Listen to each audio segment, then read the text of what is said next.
Welcome to Clearing the Clutter Inside and Out with Julie Caraccio. Every Tuesday at 1 p.m., Julie interviews experts on all areas of clutter: physical, mental, emotional, and spiritual. Learn easy to implement tips on how to release clutter and get organized to create the life you choose, deserve, and desire. An award-winning professional organizer and coach, Julie also shares suggestions to help you live clutter-free for a more joyful and fulfilling life. Looking to change your life? Are you ready to release all your clutter, physical, mental, emotional, and spiritual? Our Declutter Your Life is a year-long how-to, go at your own pace workbook course to guide you through the process of clearing clutter. Also available by 3-month individual topic. Learn more at reawakenyourbrilliance.com. Hey everyone, today we're reaching into the archives. I really was planting the seeds for clearing the clutter inside and out when I look back at some of my interviews for Reawaken Your Brilliance. Jill Chivers is about shopping less and living more. If we shop less and live more, not only does it decrease physical clutter, but it also decreases our clutter in every area. So sit back, relax, and enjoy. Hey everyone!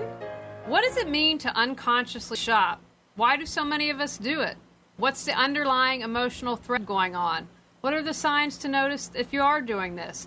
What did our guest expert tonight do for an entire year? How did she manage not to shop or buy anything? No clothes, no shoes, no accessories. We're going to talk about that and much, much more tonight. Jill Chivers understands what it's like to shop till you drop and yet still feel it was never enough. Late in 2009, she had one of those corner-turning, light bulb illuminating aha moments. She was spending far too much on clothes and shoes, bags, belts, earrings, and all other adornments for the body. She acknowledged she did not have a handle on her spending. She didn't know why she spent like she did and started to feel bad about the new things she was buying. On December 15, 2009, she started a 12-month challenge to shop her wardrobe and not clothes shop for 1 year. Her year without clothes shopping changed her. For 18 years, she worked in the corporate world as a highly skilled, experienced, and sought-after facilitator, group leader, trainer, and coach. She lives on the Sunshine Coast, Queensland, Australia, with loved ones of both the human and furry variety and loves to travel. Welcome, Jill. Thank you, Julie, for having me. It is a sincere sensation to be here. We're excited to have you. You're our first Australian guest, and I want to give out a shout to Geraldine Thomas, who I see is on chat, because you had done a guest blog for Geraldine, and that's what led me to you. And I'm so excited to have you here tonight because I think, excuse me, a lot of times people talk about sex addiction or alcohol and drugs, but shopping's an addiction in itself, but it's something that we don't talk about a lot, or we just kind of dismiss and poo-poo, but it really is something. So tell us briefly about this year when you did no shopping for clothes. Making that decision was monumental for me. I had been a champion shopper, an Olympic level shopper. I could shop anywhere, anytime, and I did. I shopped around the world. I shopped away Friday afternoons, Sunday lunchtimes. I really had taken my love and ability to shop to a professional level. And my shopping started to spiral out of control in 2009, where I started to feel really bad about the shopping that I was doing. So instead of it being a mostly positive thing, although my consciousness around it was fairly low, it started to become something that made me feel bad. Every time I brought something new home, I would have this underlying feeling of guilt about why did I bring one more thing into my wardrobe when it is already stuffed to the gills, and I had, and still have to a degree, a large wardrobe. So at the end of 2009, I was driving home from doing the grocery shopping, and this thought appeared literally like, a bird on a fence post. You need to stop shopping. And I really tried to push that thought away. It had come to me in various other forms, and I'd been very successful in ignoring it. But in early December 2009, it became unignorable. And by the time I got home from that grocery shopping trip, I had pretty much decided that I wanted to do that. And the emotion that gripped me was fear. I was terrified of taking a year off from clothes shopping. And that was a sign to me that I had to do it, that there was so much charged emotion around doing this thing, about abstaining from this activity. I knew it was important, and I knew that if I didn't do it, I would be forever having this albatross around my neck, this unconsciousness around a habit that was starting to do me harm. So that was really how it all began, and where I started my journey, with a lot of fear and a lot of trepidation. A lot of guests that we've had on the show have talked about how it was worse to have that fear than go through the fire, so to speak, because once they kind of went through that, they were like, oh my gosh, I've been holding on to that and afraid, but once I finally did it, it was 1,000 times easier than I would have expected it.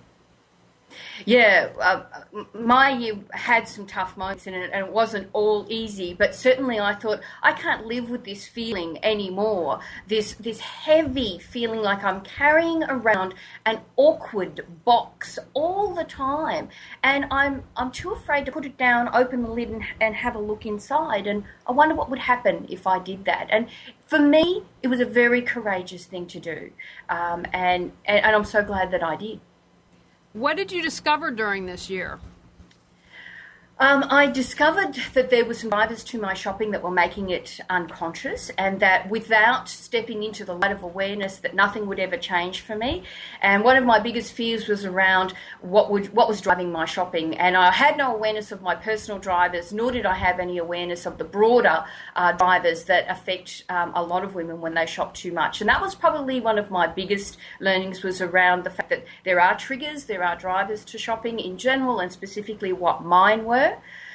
Equally important, I discovered it is possible to change. I think that there can be a belief that a leopard can't change its spots, and that once you have an entrenched set of behaviours around something like this, that real change is impossible. And I discovered that it was indeed possible. And that was really important, because in the work that I do, I meet many women who aren't sure that they will ever be able to loosen the hold that shopping has on them. And my message to them is, you certainly can. It's taken a long time to get to the place you are now, so it's not going to happen immediately, but it is possible.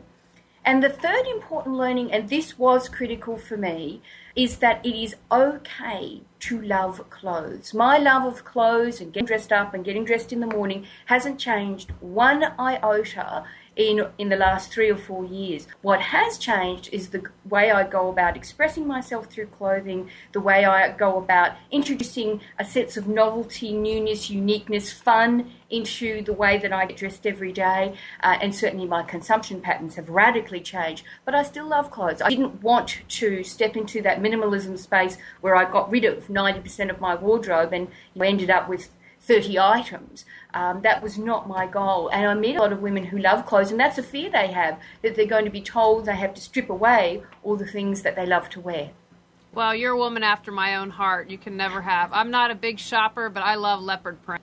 And God love my fiance. I think I wore some form of it our first 5 dates, and I thought, if he can hang with that, he's the guy for me. Now, we've got a question from Geraldine I want to ask for you. She would like you to repeat the definition of wholeness. The definition of wholeness. For me, wholeness is about feeling your life fully and having a sense that you have enough, that you are enough, and that there is nothing out there that is going to complete you.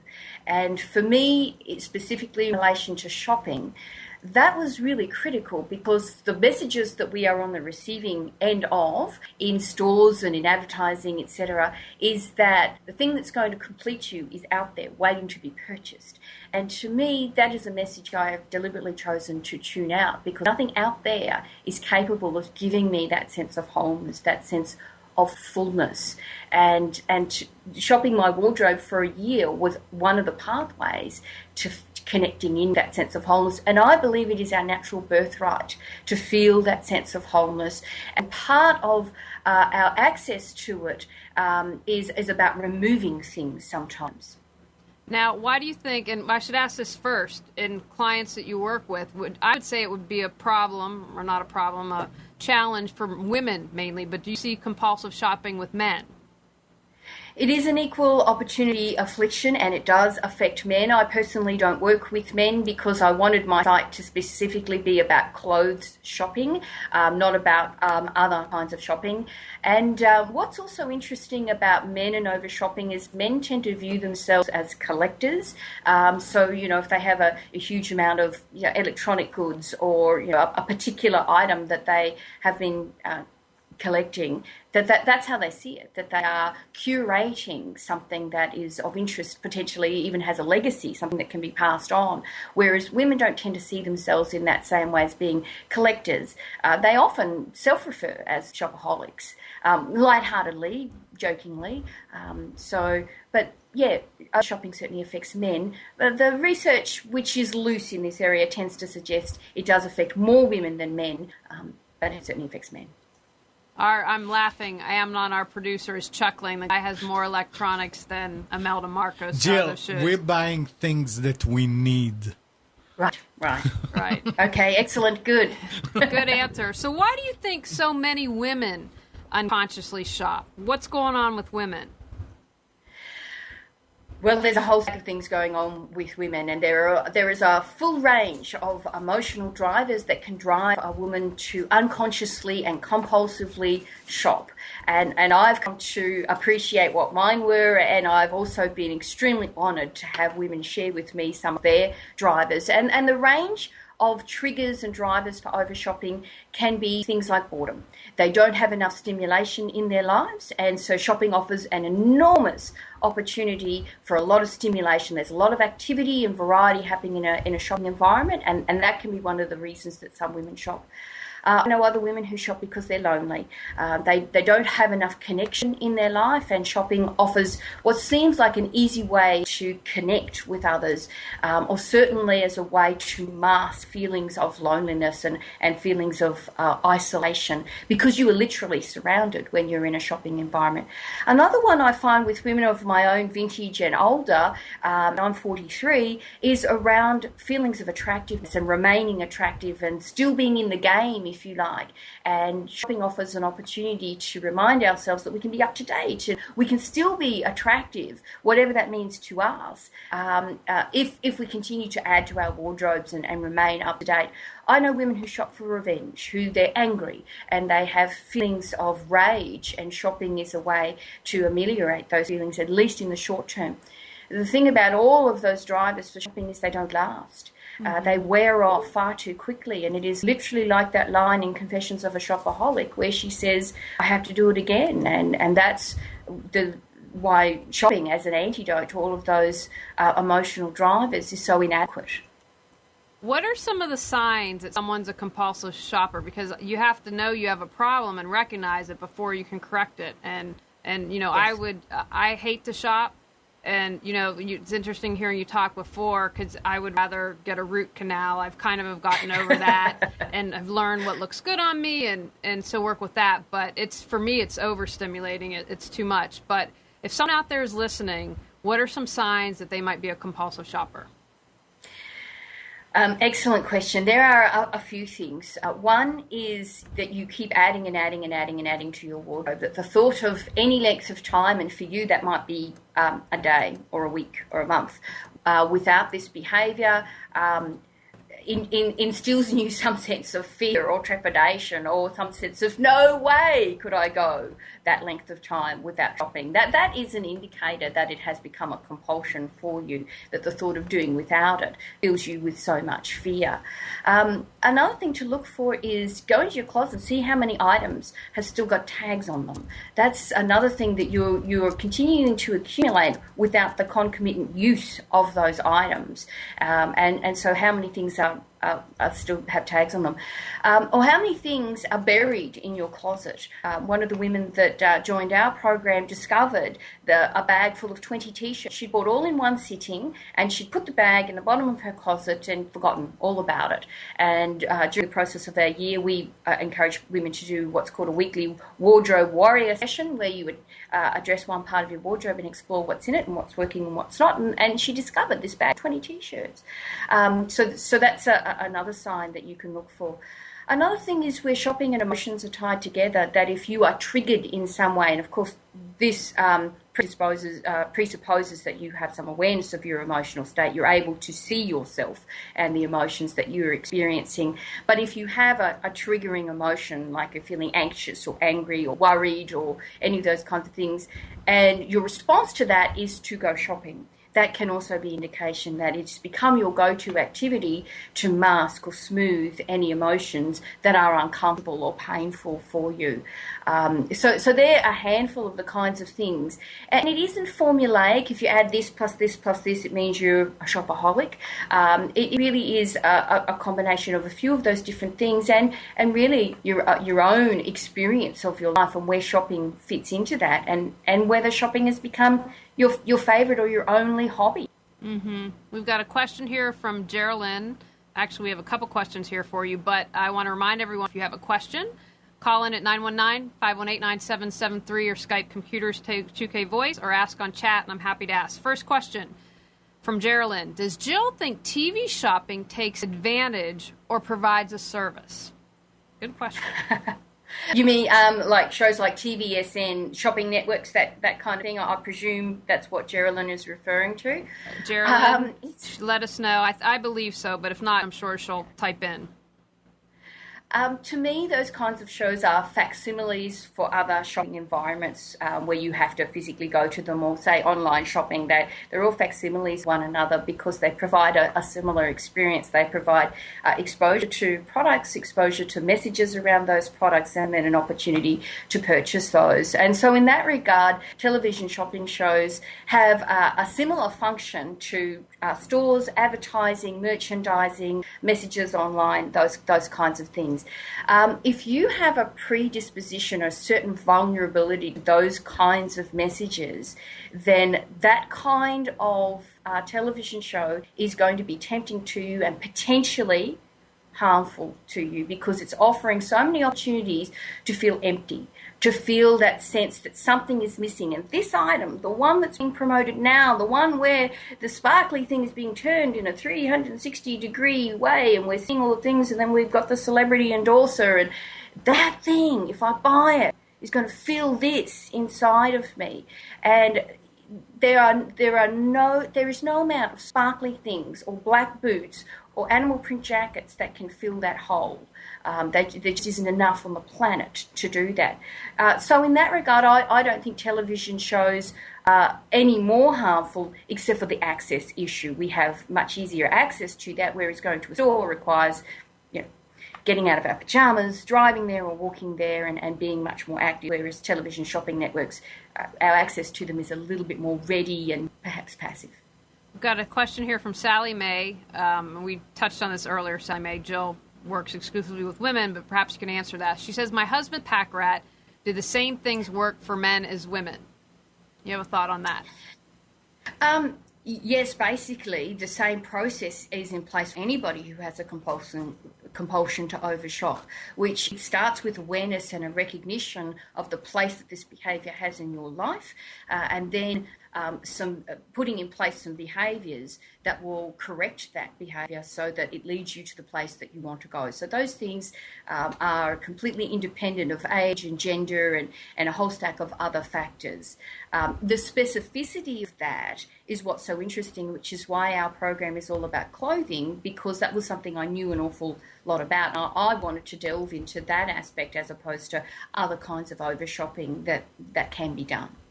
Now, you say that shopping your wardrobe is an attitude. What do you mean by that? Well, shopping your attitude is two things. One, it's a behaviour, it's things that you do, but the attitude part of it is shifting your attention from out there, all the things that are available for purchase that will complete me or make me feel younger or more attractive or whatever it is, and shifting that attention to in here, to what I already have, to the clothing that I already possess, to the way that I'm wearing them, to thinking new ways about those clothing items and wearing them in a different way, tapping into what you already have. And in a way, that's a metaphor for tapping into the overall fullness that is already in your life. Those of us in the Western world, in the main, we have so much on so many levels. And when we turn our attention to shopping, we really tap into what's missing. what we don't have, that if we had it, we would somehow feel better about ourselves. And my suggestion is that we're never going to be satiated, ever. That's always going to tap into what's missing.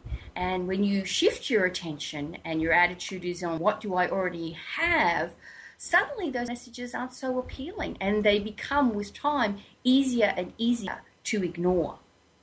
Talk about the shopping and the 6 human needs. One of the things I enjoy doing on my blog, and I blog every week, is to relate shopping to other things, because shopping can seem like a fairly everyday topic. It might even seem a little bit bland, or perhaps it seems a little bit superficial to some people, whereas I think our consumption patterns often have a lot of complexity to them. And one of the things I like to do is relate shopping to other things, other philosophies. So Anthony Robbins came up with the 6 human needs, and I wrote a blog posting about that. So the 6 human needs that he identified were certainty, variety, significance, growth, contribution, and connection.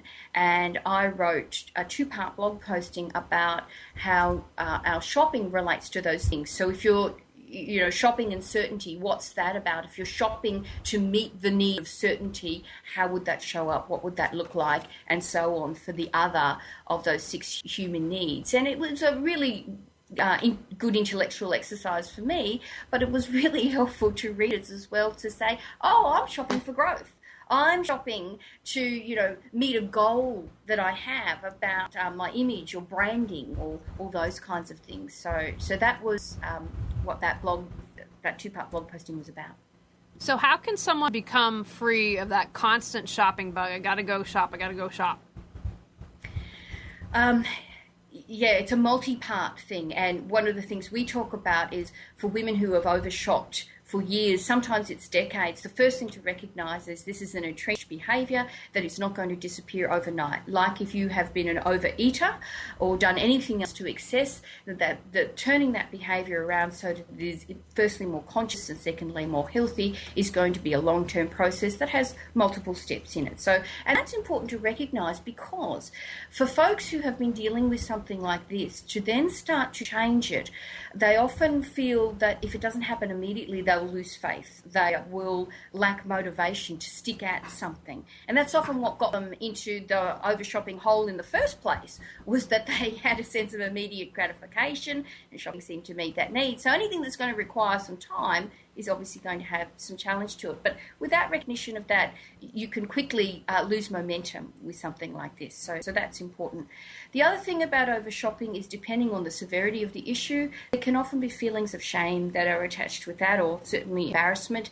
And often people around us have no idea the extent to which shopping has taken up our thoughts and our feelings and our behaviour. And so being aware that we want to be conscious with whom we share that we have an over-shopping problem is also important, because it can be belittled, it can be reduced, it can be laughed at, it can be misunderstood, and you want to make sure that if you're going to start changing these behaviours, that you have the support that you need. And sometimes those around us aren't really the best people to help us with that, certainly not in the short term. And then we move into awareness and recognising the place that shopping has. One of the key things that I suggest to people fairly early on in their journey back from over shopping is to start a list of other things you love to do. And often that starts off as other things I quite like to do, because nothing is as exciting or interesting as shopping. But when you start to write down the other things that you like to do, and perhaps they're things that you lost touch with recently, but things you enjoyed doing when you were younger, or before shopping took up this huge part in your life, and when you feel a compulsion to shop, go to that list, pick something and do it.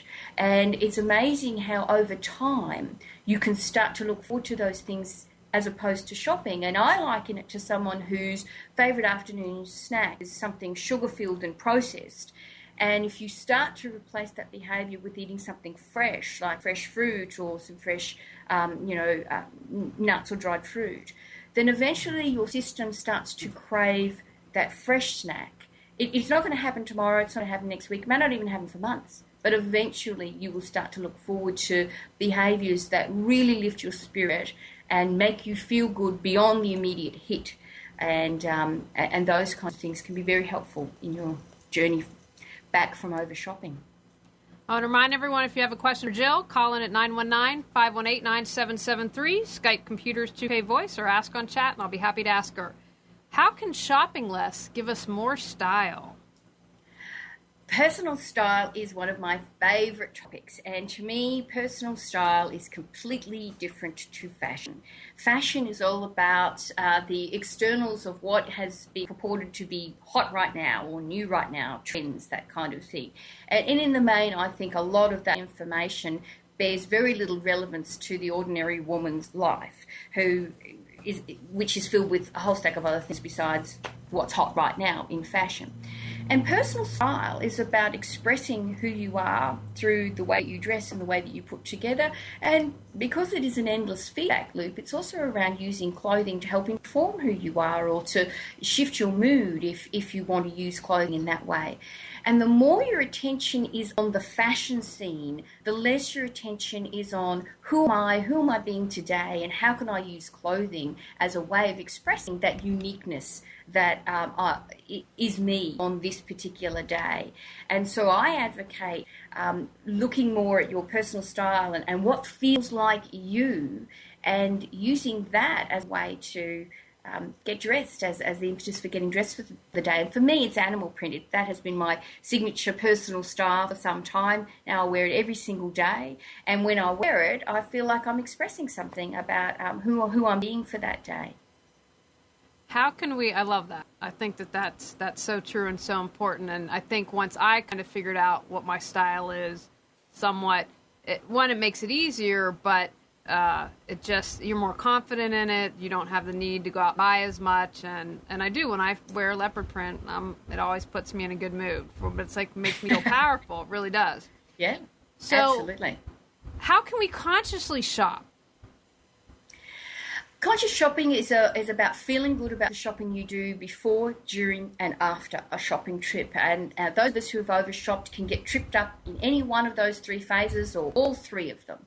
And the before part is being aware that you're about to go shopping, that it's a conscious thing that you're going to do. You didn't just find yourself in a mall. And as an overshopper, that happened to me a lot, that it was almost like I was in some sort of fug before I got there, and I would wake up like I was in a movie, and there I'd be in a mall shopping, buying things, bags in my hand.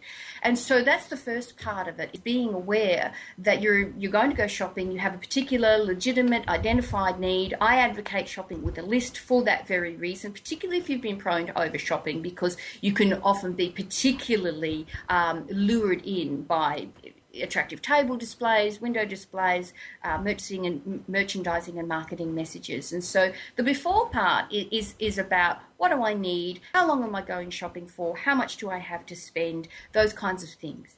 The during part is being really focused and aware of where you are, how much time has passed, what you've purchased, what your feeling state is. Even simple things like, am I tired or hungry, can interfere with your ability to be conscious in your shopping, because those emotional states can really distract you, and you can end up buying more because you weren't paying attention. And even little things like using a shopping trolley in big department stores. Shopping trolleys have gotten bigger in the last 10 years, and research suggests we spend 41% more when we use a shopping trolley than if we carry things in our hands or we use a basket. Obviously not appropriate in a grocery store, but certainly in places like department stores, being aware that if you have a trolley put things into, you may end up spending more because you fill it up.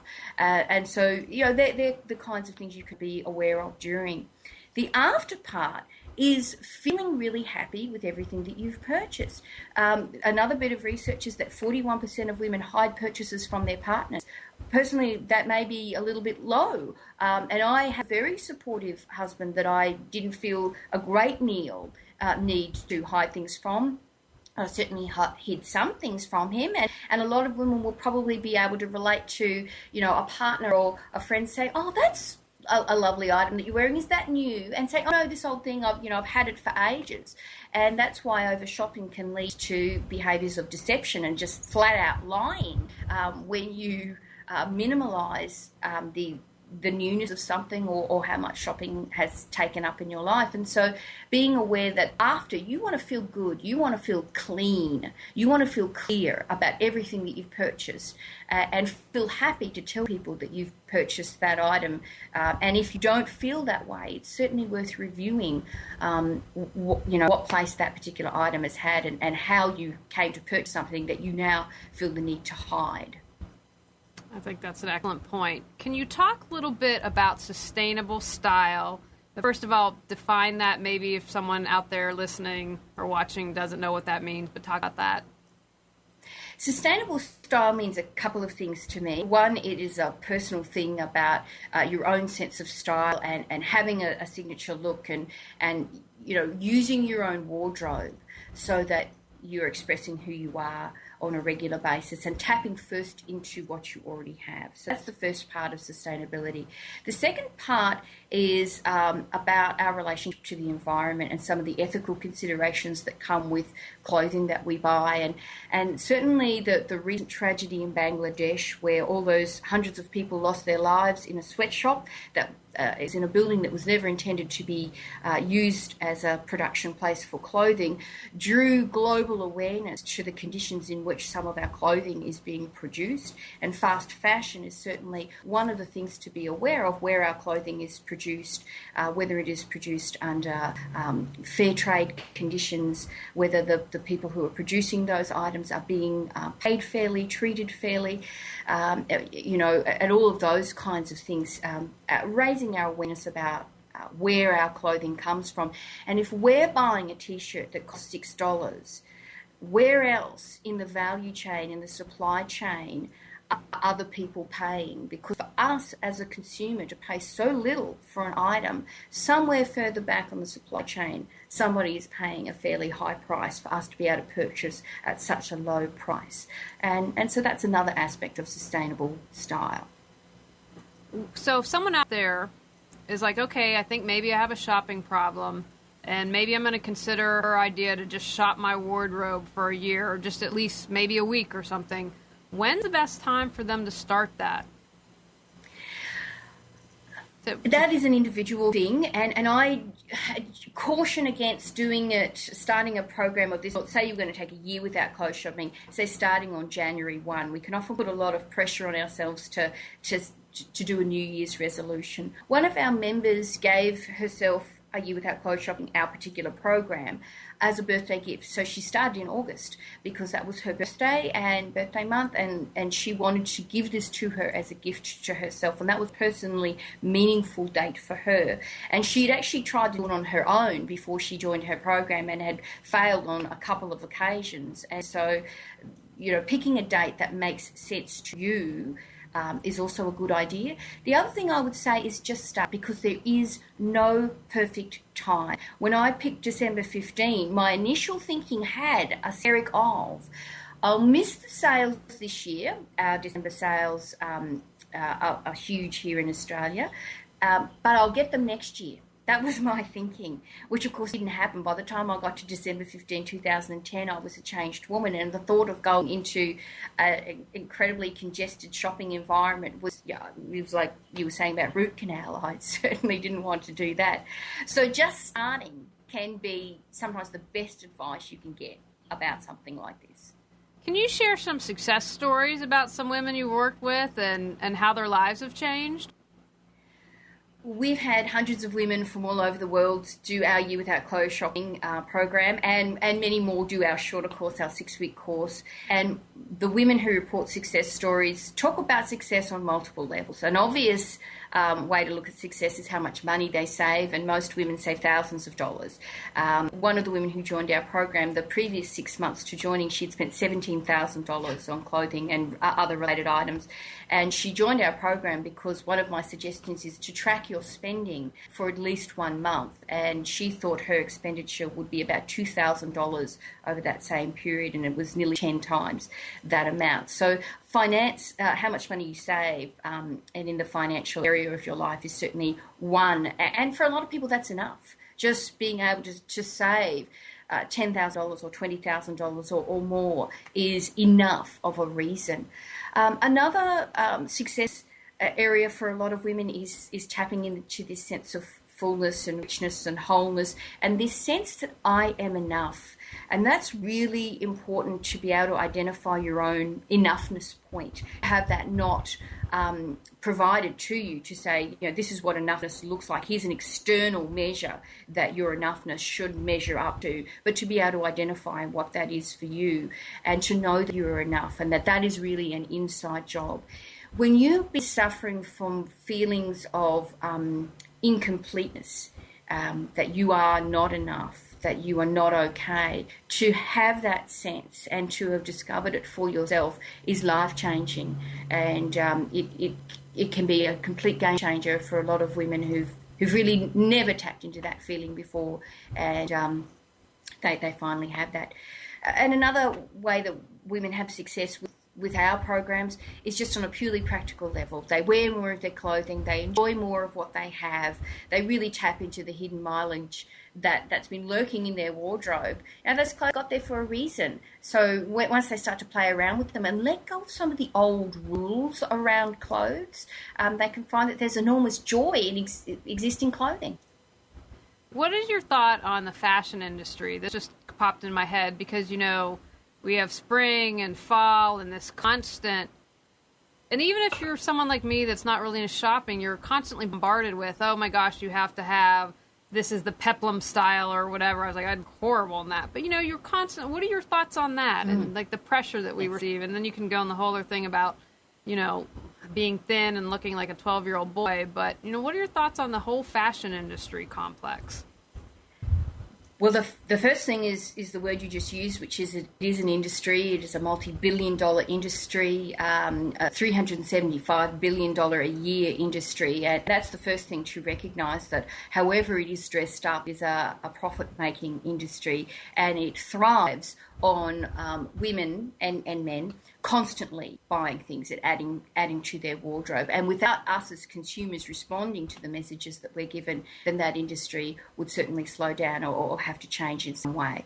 I think a lot of the messages that are given by the fashion industry bear little relevance to the ordinary woman's life. And from that perspective, I advocate being very conscious of the messages that you tune into and being very upfront about ignoring certain messages. And one of the ways you can do that is to stop the catalogues that are coming thumping in on your porch every day, to unbookmark fashion blog sites and other websites where you can easily look at your wish list of things that you've been accumulating that one day you might want to buy.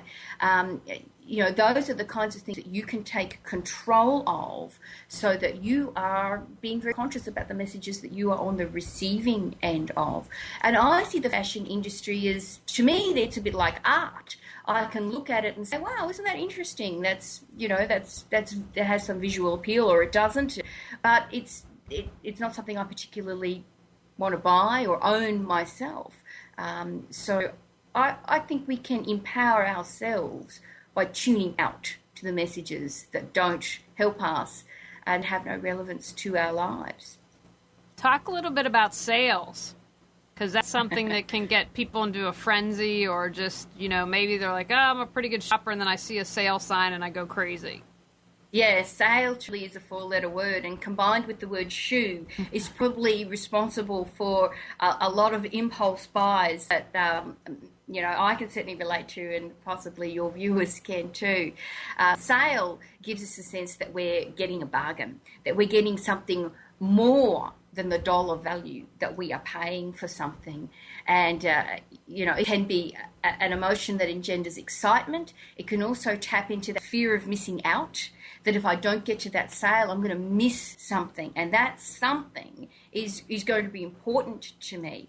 And so I advocate being very much aware, if you are susceptible to sales, is to not go to them, because you can come home with a broader range of stuff that you never even knew existed, and you certainly don't want and won't use. And one of my favourite stories is of a family that was shopping in a discount department store. This was in the United States. It was during sale time. It might have been Black Friday, and they had filled their trolley with all this stuff. And they looked at it and they said, we didn't need any of this. And they abandoned their trolley after doing a quick tote up of what it was. And it was something like $450 worth of things that until they had walked into that store and seen sale signs emblazoned everywhere, they had no idea that they even wanted those items. And of course they didn't want them, and they left them there, and they went home and were perfectly happy. Let's talk about your 30-day shop your wardrobe challenge that you do. I have a couple of freebies on my website. You can sign up and receive our free report about less shopping and more style. And one of the other things under free stuff is a 30-day Shop Your Wardrobe Challenge. And it's a download, so you don't have to get your email to get it. And what it's about is providing some practical steps and some inspiration to shop your own wardrobe for 30 days. And so every single day over a 30-day period, if you want to do it consecutively like that, we provide you with a range of different inspiration points that you might want to use over those 30 days. So, day 1 is colours you've never combined before. Day 8 is something daring or exciting. Day 15 is wearing colour on the bottom half, etc., etc. And the way that we suggest that we do it is to either do it over the 30 days exactly as it is, do a couple of days at a time where they explore that particular theme, mix it up, create their own 30-day challenge. But the whole principle behind it is when you start to see and experience your current wardrobe in new and different ways, you can be amazed at how much variety and novelty there is in your existing wardrobe. And so many of us get stuck in what I call set dressing. I always wear this with this with this. So this necklace always gets combined with this blouse, with these pants, etc., etc. And we develop a bit of a uniform and we get bored with it. And we think that the antidote to that is to bringing something new into our wardrobe by buying something. And often a better answer is combining what we have in new and different ways and experimenting with what we already have. So that is the 30-day Shop Your Wardrobe Challenge. All right, I want to remind everyone, if you have a question for Jill, chat it in or call 919-518-9773 or Skype Computers 2K Voice. So can you just give us some basic tips for shopping that can help people out so they can shop consciously, not overshop, and be happy? Absolutely. I suggest that you get ready for every shopping trip that you do. And I do this for grocery shopping, let alone anything of more substantial nature. And one of the ways to get ready for shopping is to create a list. And even if you're not a big list user and you leave the list at home, the exercise of creating a list is incredibly powerful and incredibly helpful because it forces you to look at what you already have, where the legitimate gaps are, and you can question those, particularly if you've been an over shopper. It's really good to say, do I really need a pair of black knee-length boots? I already have 2 pair. And so preparing a list is a really great way to become, more conscious in your shopping. I suggest having a budget and I suggest shopping with cash. One of the reasons I suggest shopping with cash is because it connects you to the purchasing decisions and it connects you to that purchasing behavior in a way that buying with Magic Plastic does not. Even if you're using debit, so it's cash that's already in your account, there's something about paying with a plastic card that disconnects us to that purchase, and we can often underestimate how much we spend when we buy with plastic, whereas cash connects us to our shopping, and the research suggests we spend 20 to 50% more when we shop with plastic than when we shop with cash. That alone can transform your shopping. To say every bit of shopping I'm going to do is going to come out of cash, money I already have. When you're in a shopping environment, I suggest putting a time limit on it so that you're not just drifting around, it becomes the only thing you're doing and you end up spending all Saturday in the mall. Put a time limit on it. Have somewhere that you've got to go. Make an appointment for after shopping so you have to leave. That can be another way to stick to a time limit. There's some of the things that you can do to be more conscious in your shopping and find something else to do that you enjoy doing so that shopping isn't the easy go-to default thing when you're a bit bored or you have a bit of time on your hands, that you actually have a list of other things that you love to do. That's an interesting statistic, and I love about suggesting cash. So I'm going to have to tell my dad he's doing something right because in the past couple years, he's really trying to buy, groceries, everything with cash, and a switch to that. And that would be a challenge for me just because, you get for the ATM card, if you have to stop and, get mascara or whatever it is. But I really think if you're challenged in an area, whatever that area would be, I really like that idea of using cash. Now, an area where I have been challenged, and I think a lot of women are actually purging their wardrobes. So what advice would you have for people to get rid of some stuff in their wardrobe? Purging is really interesting, and funnily enough, this is one of our other freebies on our website, which is 36 Ways to Cull Your Closet. And I wrote that because, two things. One, I was a bit sick of the traditional advice that if you haven't worn it in 1 year, you should get rid of it. I felt that was a bit limited, and that there would be items in your wardrobe that have not been worn in over a year that have a legitimate place in your wardrobe.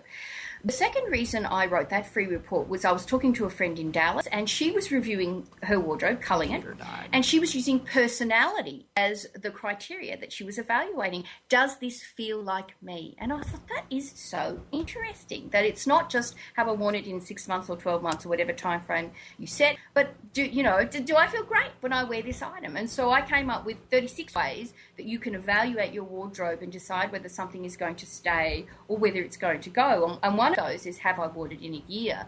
But that is a criteria that may not apply. There may be some other items, some items that need to stay, and time, have I worn it in a year or less may not be the best way to do it.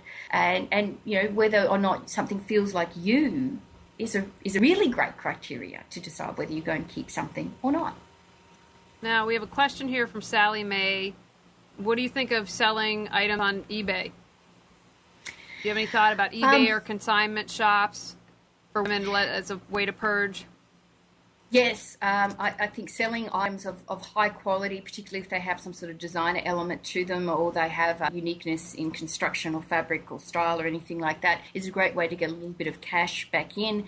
eBay is one, consignment shopping is another. I also advocate just giving things away to charity stores, but being very careful about that. You don't want to give away rubbish that they would consider to be rubbish themselves, because you just create a whole stack of work for charities that are being fueled by volunteer efforts. So you only want to give to charity stores items that somebody might actually wear. So absolutely use consignment stores and eBay. And another thing you can do is hold a clothes swap if you want to get rid of a few things, or attend a clothes swap. There are clothes swapping organisations all around the world. Being aware, and this is something we make our members aware of, that you don't want to exchange shopping for swapping, or swapping for shopping, that you don't want to just replace, I'm going out to the mall to buy something new with swapping. But swapping is another great way to get rid of some items and give somebody else some value.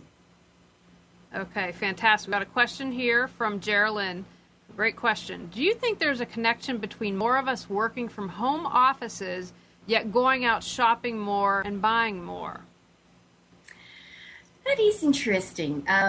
So the connection, what would that connection be? That we're a bit isolated, we don't have work colleagues that we can stop by their desks and have a chat or go out to lunch with. We have, ready lunch mates like we do when we work in office with other people, and so perhaps our sense of isolation might drive us into a shopping environment because we want a bit of stimulation, we want to be surrounded by other people, and there just happens to be a little boutique that's having a sale.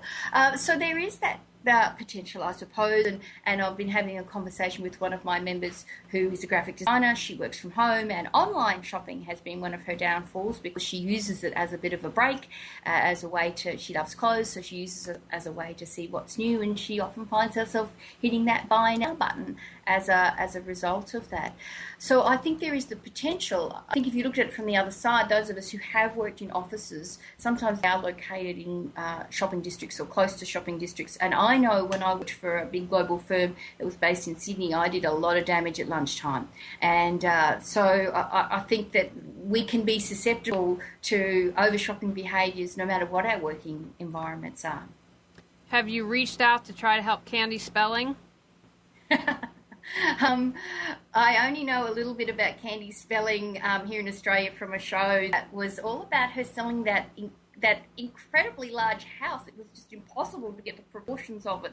So I don't know the specifics of Candy Spelling. We have our own celebrities here in Australia who shop let's call it unconsciously. So, no, I haven't contacted those people. Well, she had, before she sold her mansion, an entire room dedicated to her eBay purchases. I mean, it was just so much, and her home shopping or whatever it was, but a room, and that mansion was, 36,000 square feet or something crazy, but she obviously, I would call her a compulsive shopper without knowing, but a couple questions I always like to ask everyone. The first is, what would you say to someone out there who's really struggling? They might be challenged and they're like, wow, you've gotten a lot of good information, but, I don't know if I can do this. So what advice would you have for someone that's in a really tough spot? The first thing I would say is I understand. I have had tough spots in my life myself, and I know what it's like to feel there is no hope, there is no point, and that nothing is really worth doing. I understand that personally, and I know how desolate and isolating that feeling can be. So that would be the first thing I would say, is you are not alone, and there would be hundreds of thousands, if not millions of other people who have experienced something similar to you. So if that helps in feeling that others have walked this path or a path similar before you or are walking it alongside of you, that would be the first thing that I would offer. I actually wrote a blog posting about this called Give Up or Go On at a time that was very difficult for me, and I gave 8 suggestions for how you might go through that. And one of the things is, you just do what you can do. Sometimes it's not about making life better, but it's about not making things worse. And that in itself can be a life-changing perspective, to say, I'm actually not looking to improve anything. I'm just not looking to make it any worse. And it's possible for it to be worse. So I'm going to focus on not making it worse. And sometimes you just endure. And it really is what Shakespeare said, this too will pass. And when you can connect in with that and know that there is no such thing as a static set of circumstances, that we are dynamic living creatures, and things will improve, and sometimes it's just hanging on to the pendulum until it swings back in the other direction. I've got a comment here from Sally Mae. I was apparently way off. The Spelling Mansion was 72,000 feet. So I would think you would, that makes all the difference in the world. Potential work for you. Now, another question just popped in my head. Do you have any thoughts on, because it's interesting, because you're in Australia, and I would say there's a huge problem here with compulsive shopping in America. Would you say, in your experience, that it's just limited to mainly the industrialized, I don't like to use the term first world, but that's where the issue is? And, I wonder, do you see some places like China and India that are really up and coming and changing their economies? Have you seen this issue in their countries? Well, certainly in developed nations like Australia, the UK, the US, New Zealand, Nordic countries, European countries, etc., the opportunity to overshop is so ready. We don't have to even walk out of our doors to be confronted with a commercial opportunity to spend some money, whereas in emerging economies, that opportunity is perhaps not as prevalent. I see a lot of activity in India where there's a lot of blogs or blog articles and in newspapers about overshopping. So I don't think that the tendency towards overshopping is limited to any particular kind of economic environment. I think the capacity to overshop is vastly different depending on what kind of economic, geopolitical environment that you live in. And so, yes, I do think the behaviours are different because the context is different. But the tendency, I believe, is not limited to, one kind of a person living in one kind of environment versus another. Fantastic. Thank you. You use words much more eloquently than I did. I'm on day 3 of a juice fast, so not completely here. But one other question I want to ask you, I'm all about taking action with this show. I do this show so people will change their lives. What one step can they take right after the show, before they go to bed, or tomorrow morning, to reawaken their brilliance? To reawaken their brilliance. Everything changed for me when I stopped paying so much attention to everything out there and I tuned into here. And that is an attitude, it is a set of behaviours, it is a constant daily set of actions. Sometimes it's a battle. And so stop paying less attention to what all else is going out there. And some of us who are in the comparison game, and I fall victim to that, it can be incredibly destructive to your sense of well-being when you do that. And tuning into you and what you want and the path you're on and your particular gifts and what you have to contribute, to me, was the road back to sanity and wellness and wholeness. I love that. That's fantastic. Now, Jill, how can people, first of all, find more information about you? If you have anything upcoming, any webinars, seminars that people might be interested in? www.shopyourwardrobe.com is where you will find me hanging out a lot of the time. That's also where you'll find all the freebies that I've mentioned and information about our programs. So that would be the first place that I would suggest that you go. Sign up to our free report, and you also get our monthly newsletter where I share with you all kinds of interesting things, including appearing on this show. Which, thank you. It was a joy to have you. This week, I'm going to challenge you to shop less and live more. Try to do it for a day or even the entire week. Let me know about your experiences and how it helped you in decluttering your life. All right, everyone, go out, clear some clutter to create the life you choose, deserve, and desire. Looking to change your life? Are you ready to release all your clutter, physical, mental, emotional, and spiritual? Our Declutter Your Life is a year-long how-to, go-at-your-own-pace workbook course to guide you through the process of clearing clutter, also available by 3-month individual topic. Learn more at reawakenyourbrilliance.com. Thanks for tuning in to Clearing the Clutter Inside and Out. Sign up for our newsletter and receive a free copy of 10 clutter-free living tips. Ready to create the life you choose, deserve, and desire? Learn about Julie's coaching, ebooks, online monthly decluttering classes, how to organize your life, office hours, and her unique clutter-free living mastermind at reawakenyourbrilliance.com. You can also watch all episodes on YouTube or download on iTunes and more. Join us next Tuesday at 1 p.m. Remember, the journey of 1,000 miles begins with one step.